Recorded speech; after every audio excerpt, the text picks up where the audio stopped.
Hello, this is Dawn. Welcome to watch my video. As a Chinese in Finland, language is always the most difficult part for me. To practice my Finnish, I'm challenging myself to do 100 conversations using Finnish.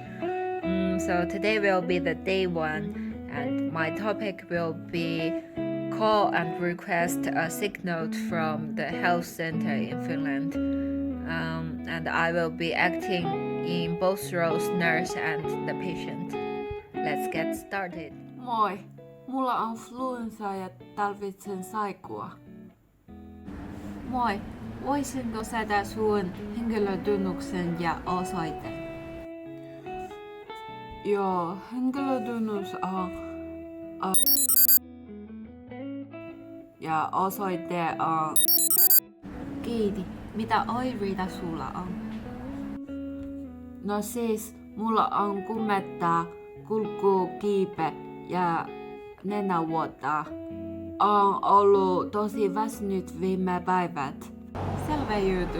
Kuinka monta päivää sä tarvit saikua? Ja milloin sun pitäisi mennä takas työhön?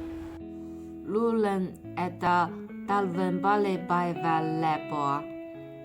Pitäis päästä takaisin tunnin keskiviikkona, jos olo helpota. Okei, mä kirjoitan sulle saikua tiistaihin asti. Jos oireet jatkuu, voidaan arvioida tilannetta uudestaan. Saikulappu lähtee postissa kotiin. Kiitos avusta. Mitä mä teen, jos olo huononee? Jos sun oireet vähenee tai tulee uusia oireita, niin soitele meille uudestaan tai me päivästykseen. Toivottavasti paranet pian. Kiitos paljon. Moi moi. Eipä kestä ja pikaista paranemista. Moikka!